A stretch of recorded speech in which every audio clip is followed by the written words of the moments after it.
Trying to scrape up a down payment for a little fixer-upper in your neighborhood? Take a look at my next guest. There's a report around Wall Street that this is what he has in mind. This is Donald Trump, 33 years old. And some people think that he wants to buy the World Trade Center, the 110-story Manhattan skyscraper that anyone can pick up if they've got the coins.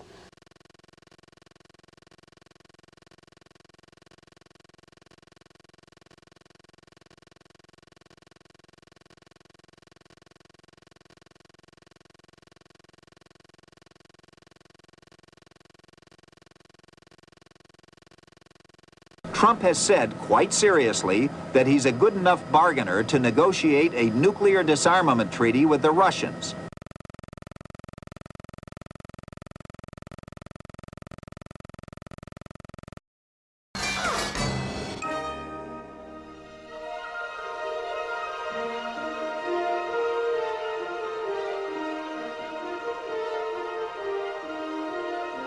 Hi, this is Daniel Clamp.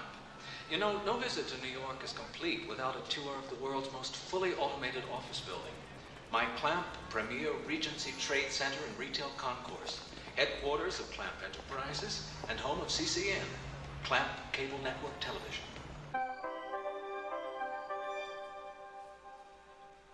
The death of Mr. Wing removes the last obstacle to developer Daniel Clamp's long-delayed Chinatown project. This quaint little shop, which once housed many rare objects from the Orient, must now make way for the future, Daniel Clamp style. That's the story of the Clamp Premier Regency Office Center, where one man's dream became a reality. I hope you enjoyed today's tour, and don't forget, pick up your copy of Mr. Clamp's best-selling book, I Took Manhattan, on sale right here at our newsstand for only $19.95. And in our gift store, you can purchase... Hey, that's Clamp. Let's go.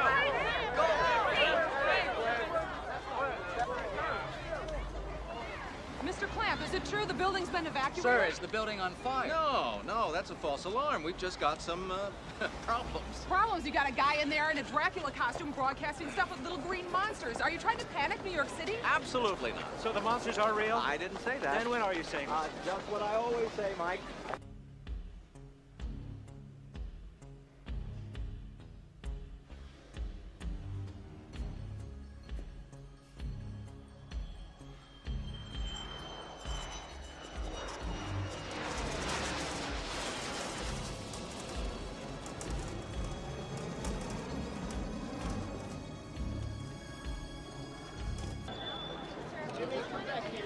Officer, just let us in there. We'll take the responsibility.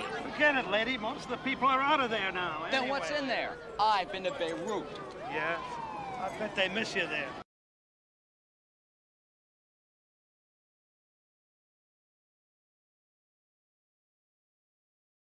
So what do you think of my Trump Home mattress collection by Serta? Finally, the same luxury and comfort I demand in my hotels. Oh, they'll never count sheep again. Listen, why don't you come work for me? What do you have in mind? Something you were born to do. Welcome to Room 9. Looking good, number 9. Looking good. Where's your dignity?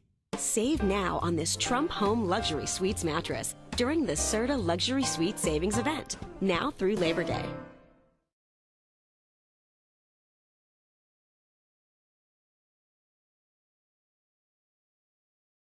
Donald Trump predicted in his book, The America We Deserve, published in 2000, that there would be an attack on the World Trade Center. I really am convinced we're in danger of the sort of terrorist attacks that will make the bombing of the 1993 Trade Center look like kids playing with firecrackers. Mr. Trump recently suggested that George W. Bush failed to protect the country from the terror attacks.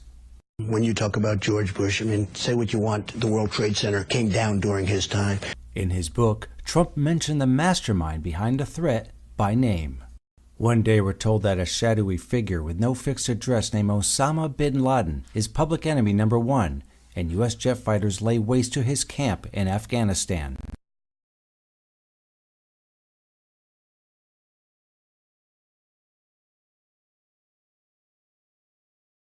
Mr. Trump, what should be the response to this attack? How should the U.S. respond to such a devastation? Well, I think they have to respond quickly and effectively. They have to find out exactly what the cause was, who did it, and they have to go after these people because there is no other choice. And then secondarily, and much less importantly, we have to rebuild in some form that will be just as majestic as the World Trade Center.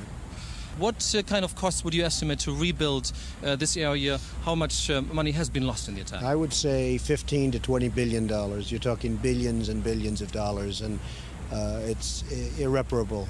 But I really feel that the location is such and the importance of the monument is such that we have to rebuild. And again, not necessarily in the form of the two towers, but something has to be done that's very big and very majestic.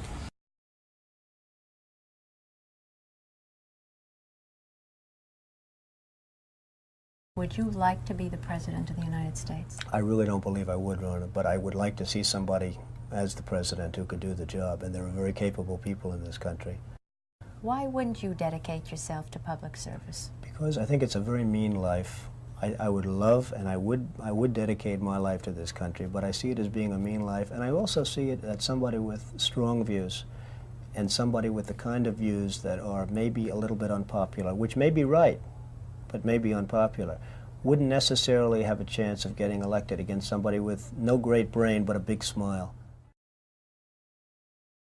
This sounds like political presidential talk to me, and I know people have talked to you about whether or not you want to run. Would you ever?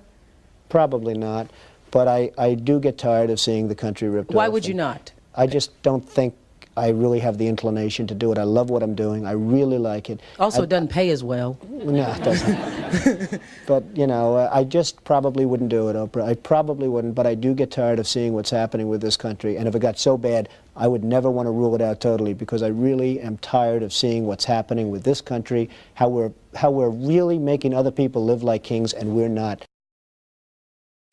You've said, though, that if you did run for president, you believe you'd win. Well, I don't know. I think I'd win. I tell you what, I wouldn't go in to lose. I've never gone in to lose in my life. And if I did decide to do it, I think I'd be inclined. I would say that I would have a hell of a chance of winning, because I think people, I don't know how your audience feels, but I think people are tired of seeing the United States ripped off. And I can't promise you everything, but I can tell you one thing. This country would make one hell of a lot of money from those people that for 25 years have taken advantage. It wouldn't be the way it's been, believe me. But you are what might be classified as an Eastern Republican. Fair? I guess you could say that, yes. Which means kind of a Rockefeller, Chase Manhattan Republican? I never thought of it in those terms. How do you define it? Are you a Bush Republican? No, I think I'm really, the people that I do best with are the people that drive the taxis. You know, wealthy people don't like me because I'm competing against them all the time, and they don't like me, and I like to win. The fact is, I go down the streets of New York, and the people that really like me are the taxi drivers and the workers, et cetera, et cetera. I mean, I really get a great response. Why are you a Republican? I have no idea. I mean, I am a Republican because I just believe in certain principles of the Republican Party. You have flirted with the idea of politics. Now you're here at your first national convention.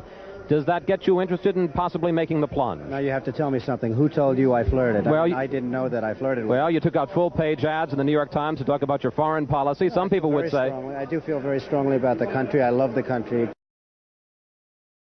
You've become a role model in this country. The reason that your book sells, the reason that your board game sells, is because people are looking to leaders. People are looking for values, and you're one of the people. And it's no, you may dismiss it, but people are talking about, you know, Donald Trump for president. What they're really talking about is Donald Trump, show us the way. Well, be the true white hat.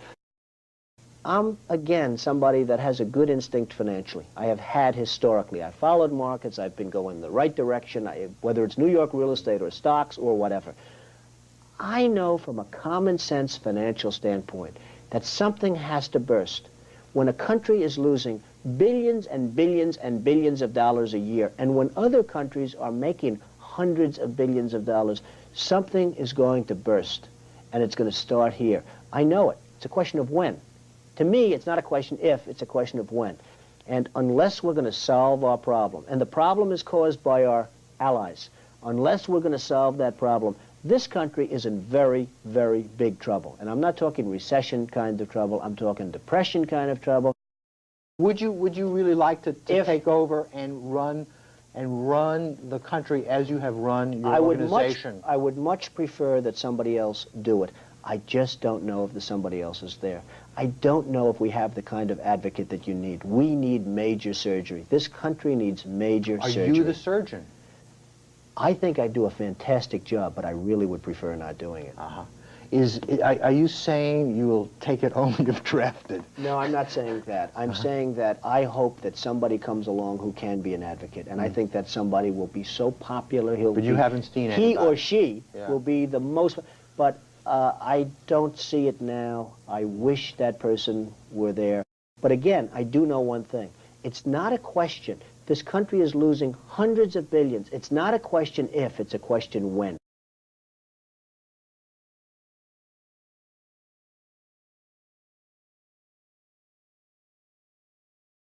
We went after Iraq. They did not knock down the World Trade Center, okay? It wasn't the Iraqis that knocked down the World Trade Center. We went after Iraq. We decimated the country. Iran's taken over, okay. But it wasn't the Iraqis. You will find out who really knocked down the World Trade Center because they have papers in there that are very secret. You may find it's the Saudis, okay? But you will find out.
It's gotta be the wrong year.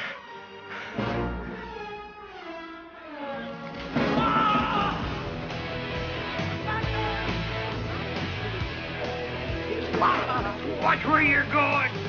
Crazy, drunk pedestrian. Rats.